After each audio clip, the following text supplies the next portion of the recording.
have me by your side when the sun sets. We'll sleep for an eternity. We'll sail across the lights beyond the sky. I'll be with you eternally. I'm an addict for your love, it keeps me up, up, up, up, up, up, up, up. Tell them what your name is.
One life like this.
Setting fire to it all.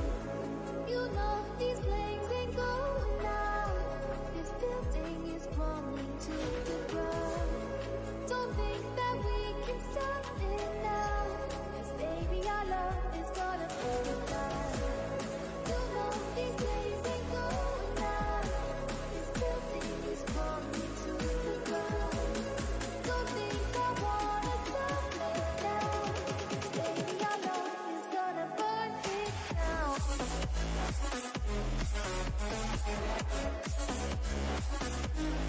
Burn it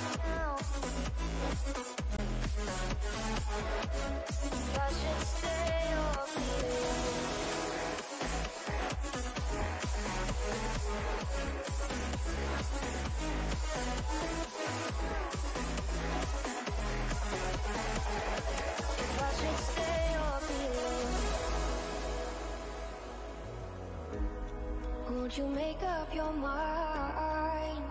Cause I'm getting tired of overthinking every move you make. And I can help you decide who you're loving now, and how I'm not quite there somehow. Intuition says to give you up, but my heart can't CSUDH and UBCO. This is the other University of British Columbia team that we are up against. And it seems that they did do their research this time. Heavy, just like the research institutions they are, heavy focus on our two best team members, support and jungle. So they've banned, on the first round of bans, you can see that they banned out the Swain, the Morgana, the Zac, all staple picks of our jungle and support respectively. Now, Lee Sin, Kindred. I was hoping for the Lee Sin. Quite unfortunate to see, but should be the Kindred locked in. Is a good pick into the Diana. Can definitely out-tempo Diana from the game. Still, it's traded for the Lee Sin. Honestly, not sure what Lee Sin does in this composition. I'm going to hold my judgment, though. Lee Sin is a champion that can make amazing plays happen. And going on to the 4-5 picks for the Toros. This is going to be the mid-top lane picks. They're going to need to find some answer to the Cassante. Generally, this is done with Jet. Yone also works. Irusen's going to be subbing in today for our support, as NECC has had personal reasons for not being able to play this game. I haven't really seen what Irusen's really capable of, especially in the mid lane role, so I'm excited for that. Last game, he rocked the world on a blistering Kassadin game that we just didn't get to see. And it's going to be the Yone Ornn solo lanes locked in respectively for mid and top. Ornn is a survive lane pick into Cassante, but his inherent sustain will give him some kind of... This is a very good Sylas angle for UBC, and they're going to pick it, I think they should pick the Sylas here. Oh, okay, so they're going for a longer range composition. Going to want to see if they can zone out the Yone, the Sivir. I'm not too sure if I really like this side from them. I would like to see a good teamfight Wombo combo from the Toro side. That seems to be what their comp excels at. And really hoping for a good game. We are almost ready to get into the game. I have about, I don't know, a whole 6 more minutes to talk about draft. Yeah, so I would give the scaling advantage to UBC in a really long game on the account of just Azir range, being able to Q and then chunk out an opponent. Still, the Ornn scaling is difficult to contest with ornaments, adding in thousands of extra gold and value, but also Sivir, Diana are stronger scaling champions than Xayah, Lee Sin, especially Lee Sin. Of course, that does require UBC to let the team get there. UBC previously destroyed the Toros and probably walked away with some information on how to dismantle this team that we have. So hoping for the best from our team, but not much can be said if they do go down. We're going to want to watch this mid lane matchup. Yeah, okay. Their top lane's client has bugged. The game will be set to start sometime soon. I hope for the best. But really, the mid lane is going to be super volatile. If Azir gets ahead in lane, it becomes very difficult for the enemy mid laner to accomplish anything without lane swapping out. But then if the Azir falls behind, it becomes very difficult for him to accomplish anything other than wave clear. So really, I think it does come down to how the Yone and the Azir are moved around the map. Sivir, Karma, largely agnostic to where they want to be on the map. They can be top, they can be mid. I will say that this early lane does favor Sivir Karma. Zaire Khan, notoriously weak laners pre-6 without the all-in threat. We are going to see if they are willing to have push when they're up against a Lee Sin. Haven't really seen them face off against this ganking jungler style before. It's going to be interesting to see. XM Blood has shown a higher ability to be left alone in a side lane this game this game earlier today compared to the previous 2 games last week. So that's a good new look for him. I really do want to emphasize that this team is not the same team that played last week. They have made improvements. Now, are we starting soon? We are allegedly starting soon. Azir Lee Sin is a common pair on the account of... Well, not a common pair, but it's a pair where Lee Sin can be set up for dives on the account of Azir poking an enemy low and forcing them under tower. But I believe in Irusen to outplay that pressure. Azir is a fickle champion for sure. And like I said before, can fall behind. We're really probably going to see the mid lane be the most hotly contested lane, with bot lane being second most, and then this top tank matchup is likely going to be left to the wayside by both junglers. Still, for this Lee Sin team, they do struggle to find picks in open space when Lee Sin is a good follow-up CC, but not necessarily the hard engage that the team would really want. And CSUDH, they're also going to have a hard time finding engage in open space. Ideally, they want to set up the position, have Karma be decently strong so that she can work as a secondary engage with her root and look to collapse around a clump of opponents, while UBC is going to really want to pick smaller fights around the edges to maximize Cassante and Lee Sin's scrapping abilities. Still, we are about to get into the game. No, we are not. Oh, we are actually. Forgive me.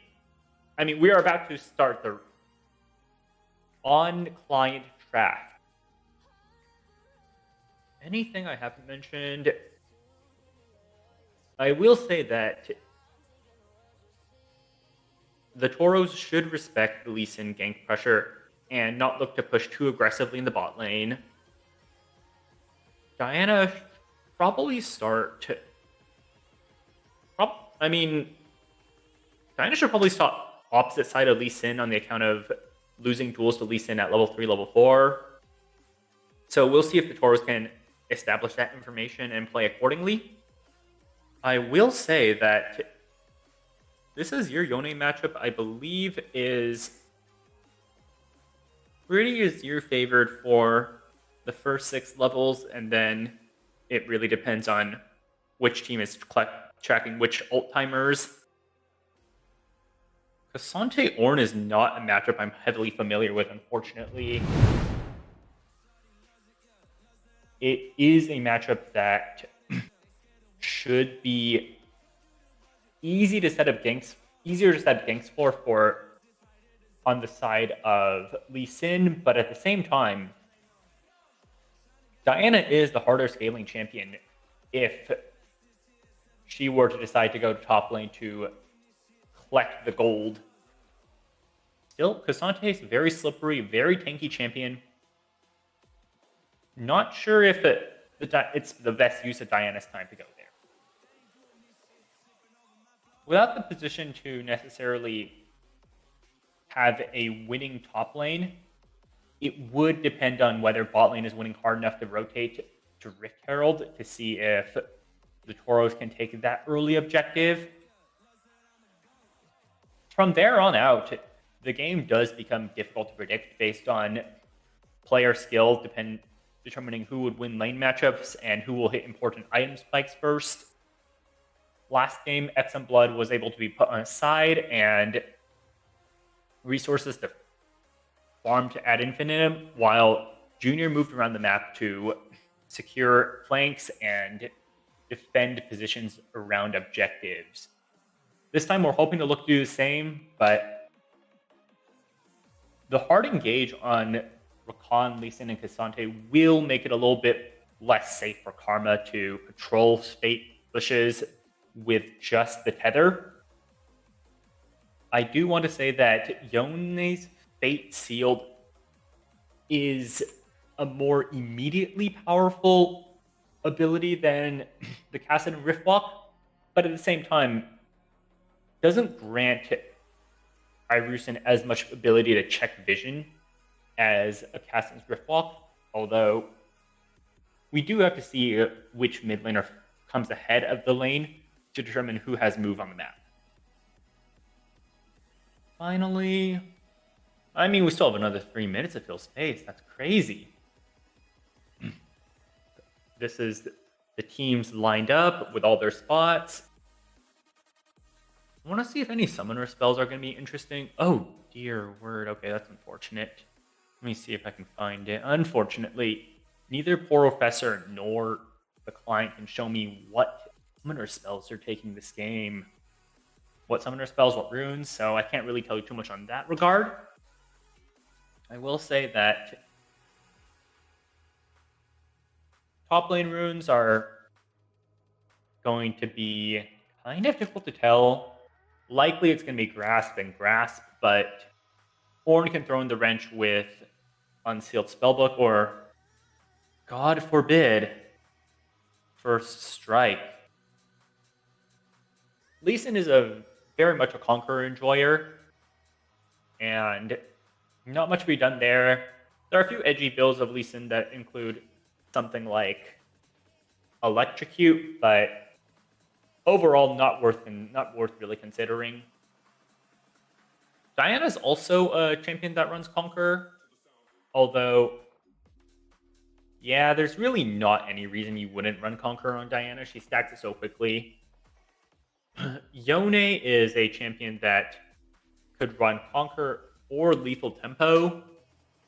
Once again, Lethal Tempo being better for the earlier all-ins, and then, wait, no, Lethal Tempo is a better scaling rune for, like, being able to chase under towers or in the enemy jungle, while Conqueror is the better rune for an earlier all-in that involves more abilities. Azir. This is a champion that has a number of builds. First Strike grants more gold, but at the cost of losing access to one of the trees that Azir would like.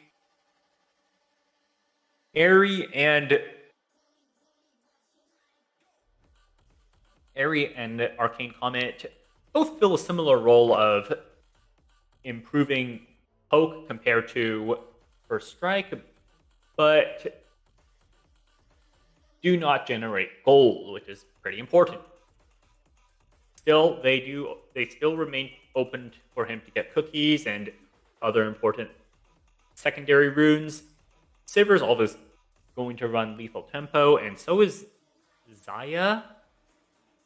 And then that leaves us with Rakan. I'm going to say Rakan's going to run Glacial Augment, while Karma is going to run Arcane Comet just to focus on the damage output.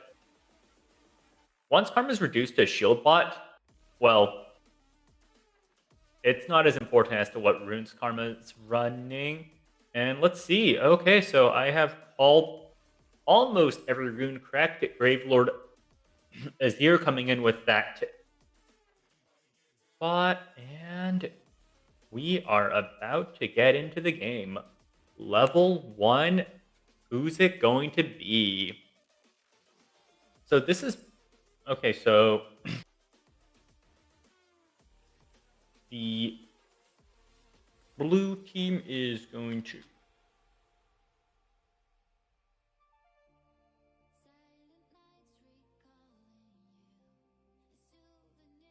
Okay, setting up inside the bush, looking to potentially block an invade. It's a 3-point, so this does lower the chances of...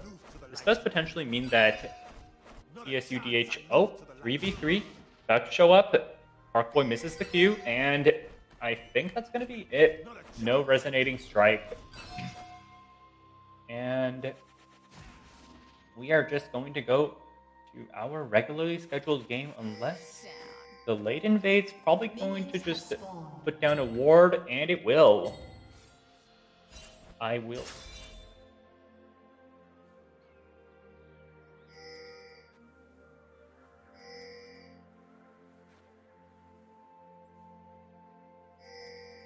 And then players are just going to go to their lane. Parkboy's going to have information on Little Asia's start, but like I predicted, they are going to start off the side, which is going to improve the Diana's ability to farm. Ooh, we're looking at a bit of a bush cheese by UBC's bot lane. Let's go see if this is going to catch XM Blood on guard. Junior, they're standing there. Oh, that's the knockup. There it is. The trade's coming through. That's huge HP advantage for Junior. I mean, for the UBC bot lane, the bush cheese really paid off. It's going to hurt their ability to hit level 2. Oh, especially with that. Polaris lands another one, and Junior is going to just walk it off. Still, incredibly concerning pattern to see here. This is going to really hurt their ability to hit level 2. Okay, the UBC bot lane has hit level 2 first. No all in at this time, so not the action I would have liked to see.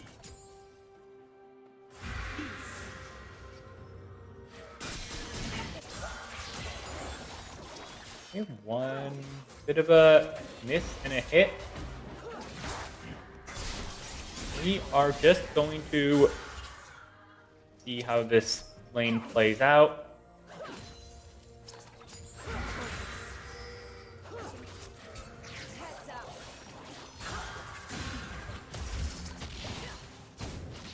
Okay, Parkboy is going to hold on to this blue buff.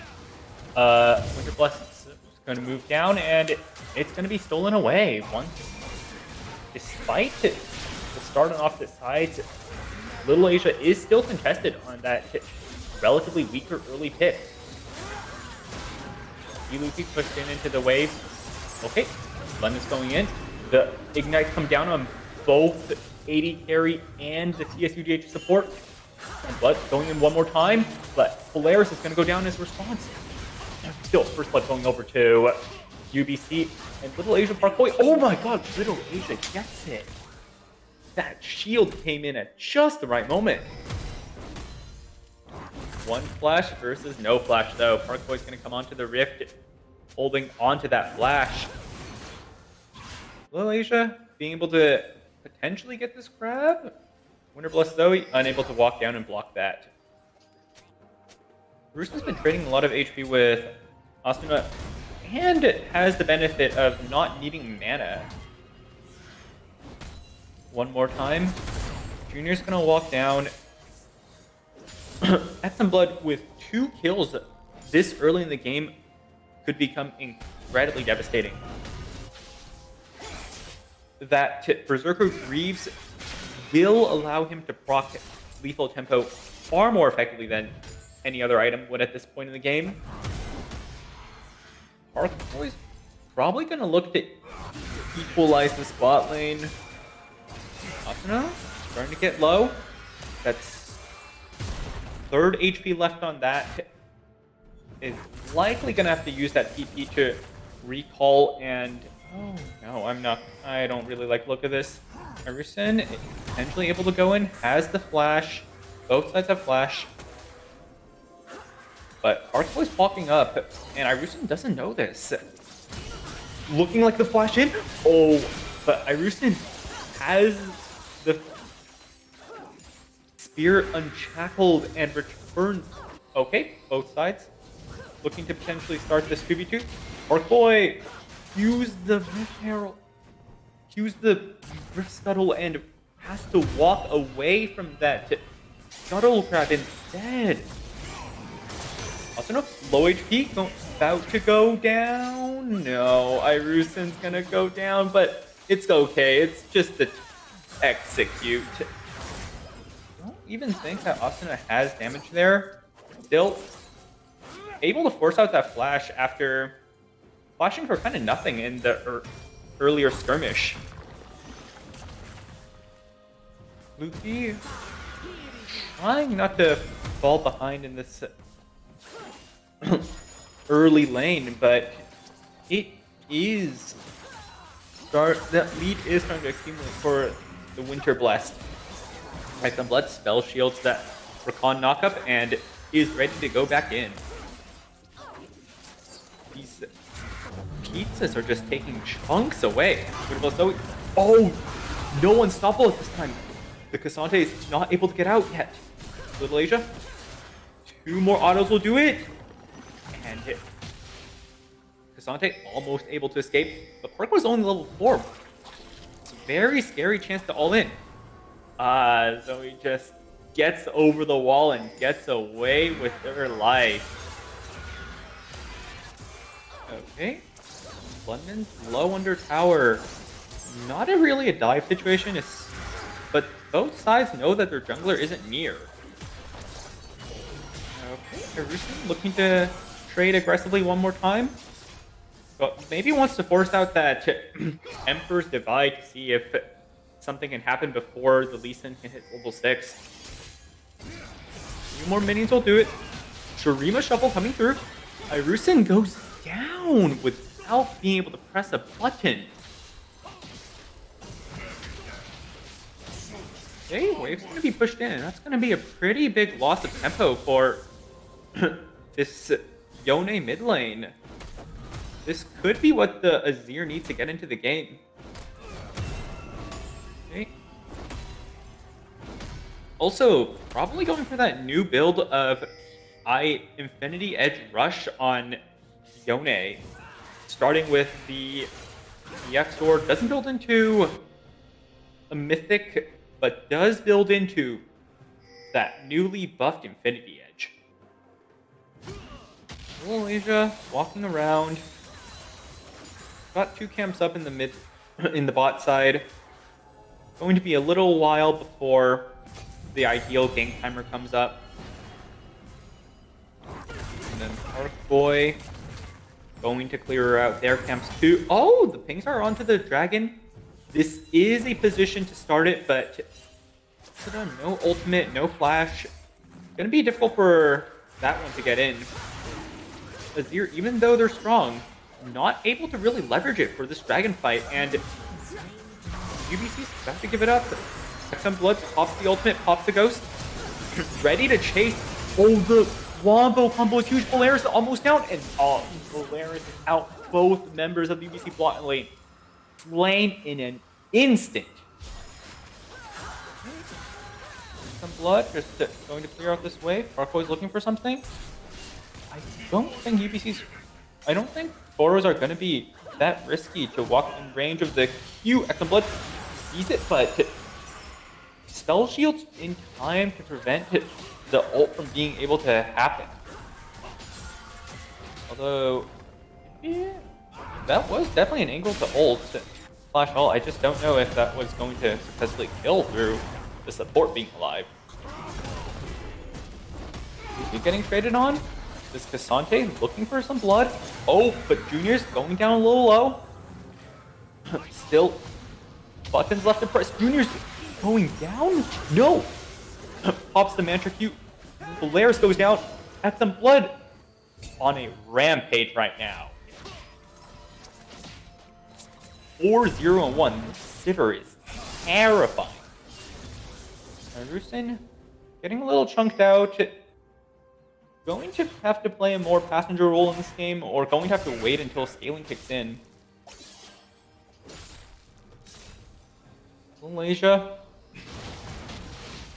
doesn't. Okay, the bot lane's not going to rotate up for this Herald, which means that likely they're not going to get any plates with it. But with 3 plays remaining on this dragon, and UBC's ping this Herald. They know they have the top side control. They know Little Asia. Is he caught out? Oh, press ultimate. Oh, but turns it around on Tarkoi. Oh, Polaris just dives into the fate unsealed. Little Asia. He'll keep going. Polaris getting low. Auto, and Iverson cleans it up. What a recovery for this Yone. Rift Herald on the menu for the Toros. Luffy's going to have to stay a little bit longer, but I don't know where the top lane is. That might be an issue of concern. I don't know if they know the top lane has used TP, so they are worried about this Cassante. Tarkoi does have vision of them walking towards Rift Herald. Oh, just spotted it. You might. No! The Sonic Wave misses. Little Asia doesn't have the smite, but it's gonna be okay anyway.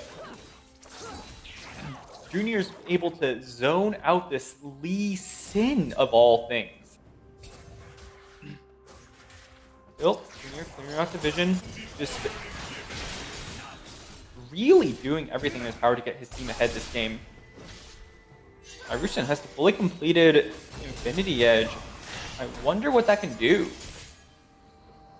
Asuna built the Dark Seal. They know that this is their game to carry if it does happen that way. Irusen walking around, taking their time, just being a little bit of a meatbag to proc those first strike stacks, though. That is, I can't check. Actually, can I? Okay. Unfortunately, right now I am unable to check how much Asuna has gotten off of that first strike.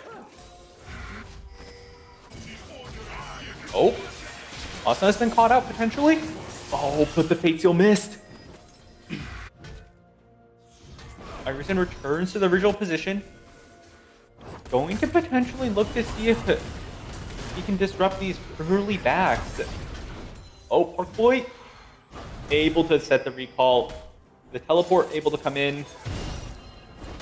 Not going to be any plates for this Toro mid laner, but I think the plates are just going to stay as is. It's what? It's like it's really just a 1 plate differential. CSUDH has taken 3 and UBC has taken 4. But kill count, gold lead, dragons, all of them point towards the Toros though. And this Toro team is just going to get stronger later on in the game. Dragons coming up. Both teams looking to contest on this. Exum Blood still a bit of a ways away. Not sure if this is the right angle. Oh, Little Asia in the midst of 3. Pops the ultimate. Forces out Desires Feather. Little Asia been destroyed. Parkboy goes down, but Winterblast Zoe is the only one here. Luffy comes in just 2 seconds later. Oh, Exum Blood has to play on the backline. Zaya is the new target. Irusen on a killing spree. Asuna and Cassante will look for 2 more. Zoe about to get hit for a few times. XM Blood, almost no mana. Very, very scary for them to walk up there. Oh, unstoppable though. The knockup doesn't come through, but Irusen still has the hits, still has the damage. But the shutdown comes through for Asuna. XM Blood, almost no HP. And D. Luffy just closes out that kill on the Cassante. Dragon did go down in that meantime, which means that both teams are one dragon apiece. This lead did manage to close the gold gap a little between UBC and the Toros. They likely wouldn't have wanted that fight considering how many important bounties they had on their carries.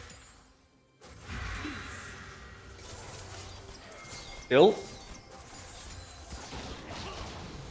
So that was 2 300 gold bounties, which effectively amounts to if UBC had 2 more kills than the Toros did in that fight.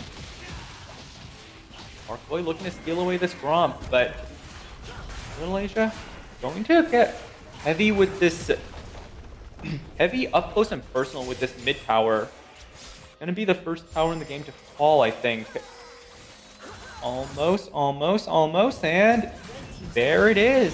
Parkboy caught alone with Little Asia, but fully stacked Conquer, still flash out away from the Fate Unsealed, and Irusen kills the Lee Sin again. 4th death of the game. We're just gonna see if this bot lane can push in this tower and clear out the new bot tower. Going to advantage the portal. Oh, but there's fighting in the top lane. Inward so unable to pull the Diana far enough way back into tower. D. Luffy and Lil Asia able to push up this top lane, able to probably get some damage onto the tower while bot lane is getting taken. With Parkboy off the map, CSUDH have accomplished so much in this time. Asuna likely going to be able to get this full mid tower though. Still, a trade for tower and a kill is not one that you want to take. Okay. That is a fantastic amount of gold for XM Blood. Okay. Grand Entrance is going to allow Polaris to escape from the tether, but when XM Blood comes back to the map, they're... Oh no! They've been caught. Okay. Flash. Oh no! XM Blood is shut down, recalled on an enemy stealth ward. Irusen's gonna try to clean things up. Parkboy's gonna go down another time. 5th death of the game. And CSUDH, they're paying the Rift Herald. They want to go for that. And the shutdown for the Sivir went on to Parkboy. That is not where UBC wanted their goal to go. Little Asia gonna be able to solo this dragon with Irusen on taking that entire topside jungle. He just wants it all, and he's not afraid of anyone. Okay, looking to recall in the middle of this. Oh, Irusen might be caught. Looking to see if they can fight their way out of this. I don't think it's possible, but that does force out the Gale Force from the London. Now, XM Blood nearly at the 2-item power spike. Almost 3,000 gold ahead of their counterpart.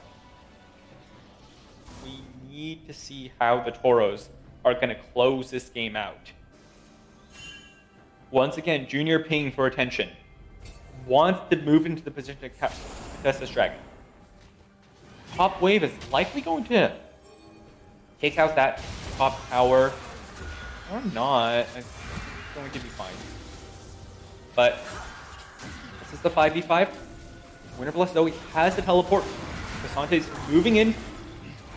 Still, CSUDH in this pit. How can they be contested? They're bringing the 5v5. The River Ram is real. Oh, Asuna gets hit, but not the ideal target. A little bit too far away to follow up for this from this Horn. Still, Irusen finds 3 with the Q3, and Winter Blessed Zoe has to run 1 against 4. Cannot do it. Irusen is on a killing spree. After what seemed like such a shaky early game, is making a statement. Malaysia going to secure this dragon. And is that the Ornn items coming through? I don't think so. No, not yet. Level 14 for the Ornn needs to be hit. Luffy alone in the top lane. Probably able to get this tower, but the London could try to pull something heroic. Let's see. Okay, top tower is taken. And this makes the turret advantage 3 turrets taken to 1. Now we're going to have to see how CSUDH intends to take these bottom tier, these tier 2 towers in general. A lot of standing gold, but they need to look to close out this game with their lead. Because anything can happen on those Elder flips. XM Blood has the 2.5 items. Irusen potentially found Asuna. Keeps going, flashes forward, tries to get the fate sealed. Asuna walks away with a sliver of health and no ultimate. Junior with the casual dodge on that grand entrance. Just solo zoning out these 2 bot lane members.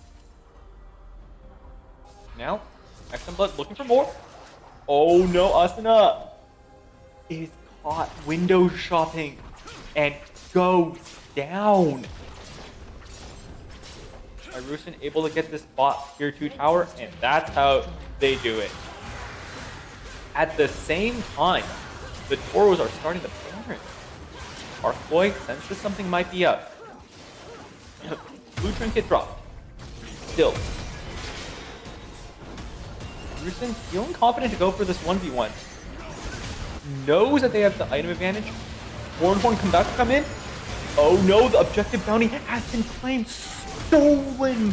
And the solo 1v1 is won on the side of UBC. Parkboy goes down for his troubles. But this is a cold consolation for the Baron steal that can do so much for this game. 500 gold split on the team, alongside the 1500 gold taken for taking Baron. Asuna maybe caught out? No. Junior's just gonna walk away, and Malaysia potentially see something, but dodges really nicely. Still, XM Blood not able to get through these Baron empowered minions. Sivir, he was strong, but not that. Don't really like these recall positions. It's a little risky. Polaris does take the wrong path and won't be able to spot out the recalling Karma though. That's good. Now, next dragon. Coming up within the few minutes. CSUDH, they want to find picks. They want to be able to take Baron buffs off the 3 remaining members that have it. Winter Blessed Zoe, Cassante might be able to take this top tower. And if so, that's going to be a huge gold swing with the solo kill onto Yone and this top tower objective bounty. Really going to be difficult to match in the side lane for the Toro team. Boros, moving around the map, they're looking to use their superior team fighting in this position. They need to figure out how to play against this top laner who can solo any member of their team.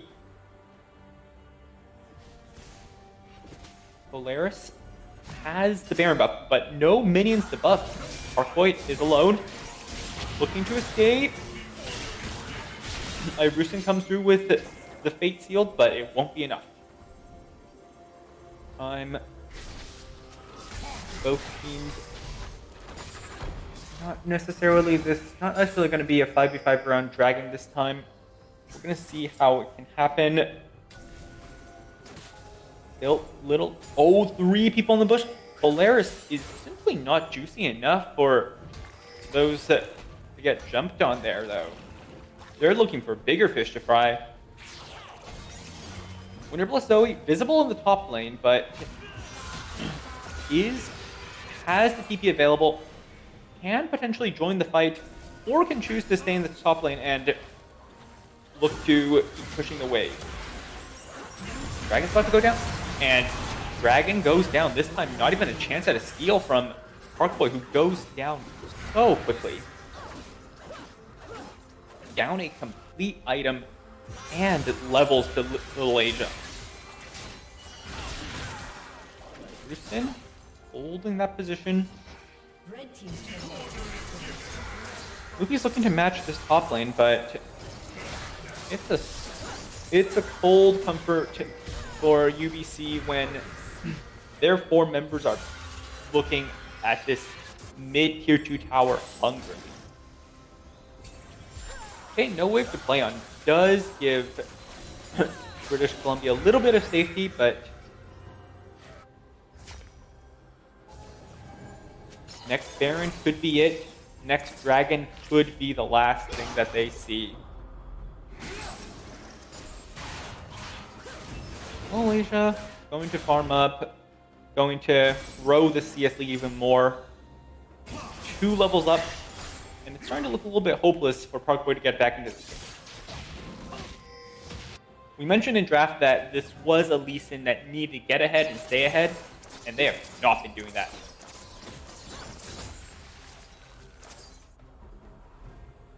Still, 2 items in this game have received the Ornn treatment.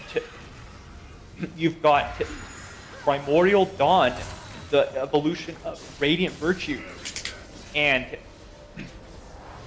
Typhoon, the evolution of Gale Force. This makes the Sivir an even bigger threat in the late game team fights that are going to come up.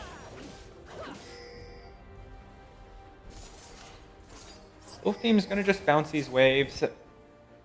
Not really looking to make any picks happen. Not seeing Junior make the signature deep wards that he's known for. Polaris potentially able to get this ward, but it does go down. His red trinket will go down and unable to sweep. Oh, off the control ward, gets that ward. And they're probably thinking that this is a great trade. But Junior able to just get one back. Fighting over such a small space. Okay. Winter Plus Zoe's looking to go in. Little Asia has the Karma Shield, has their own shield. Almost untouched from that to engage. Okay, let's go see. Irusen waiting in the bush. Going to hold on just a little bit, hoping that the Luna will bite. Walks still out of vision. Potentially looking for the flank. Okay, Lily has been abducted, but not going to need a follow-up from the team when they're 3.5 items deep. So strong at this point. Irusen looking to go in alone? Okay. Backs away. Decides that they don't want to take that 1v5. They've died enough times this game. Parkboy takes the resonating strike and wartops to their ally. Okay, it's fine. It's fine. Both teams unable to really make things happen during this time period. A few camps stolen away from on the side of the Toros, but overall not really able to grow this gold.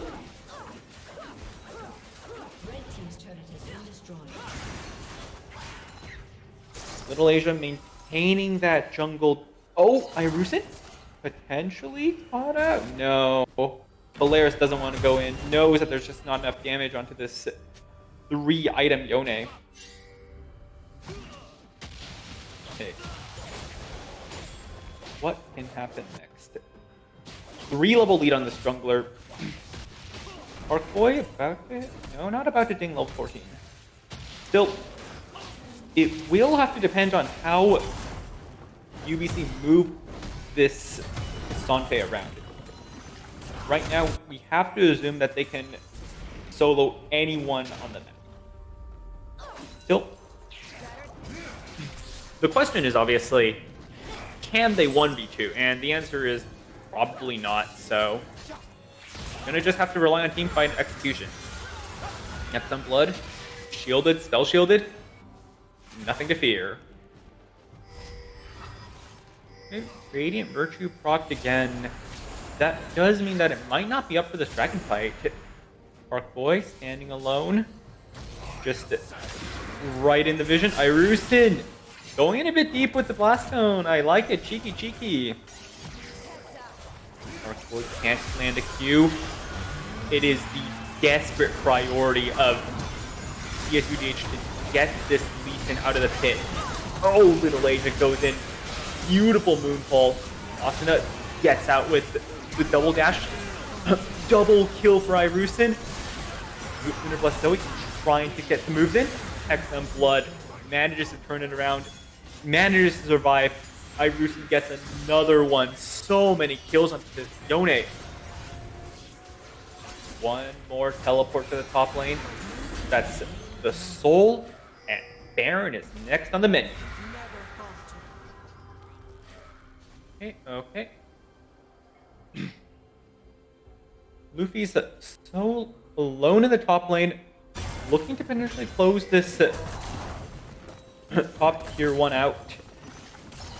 Nexus tower out. Inhibitor tower nearly dead.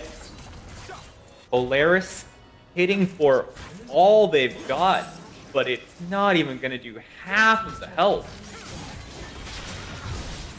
Okay. Off the Baron, they're going to reset. Going to see if they can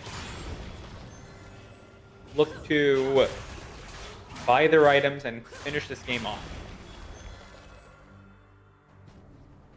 The Lord Dominic's Regard completed for XM Blood. 4 full items. Irusin has received that Blood Ward Immortal Shield Bow upgrade. Rabadon's Death Cap completed for Little Asia. Unspoken Parasite replacing the Jock Show. This is going to be the Toros at their strongest. Such a massive gold gap at this point in the game. Item completions on item completions compared to their opponent teams. Hey, Junior potentially caught out, but not enough damage, just able to burst them out, and maybe don't even want to use any cooldowns on this support. Winter Blessed Zoe, able to be unstoppable, but XM Blood looking to get more. Little Asia, not able to get the London. Parkboy goes down. Asuna in the G8, but not going to be able to stay stasis for all of this. He's walking up, going to take down this tower. Next tower is going to go down. This mid wave is going to be enough to play on. Winter Bless Zoe. Last person standing. But I don't think they can move an inch outside of this space. 5 versus 1. It's not even fair. The Nexus towers don't do anything. And the Toros are going to look to close this one out. Junior? Potentially? No, not even going to be abducted into the Nexus. GG's.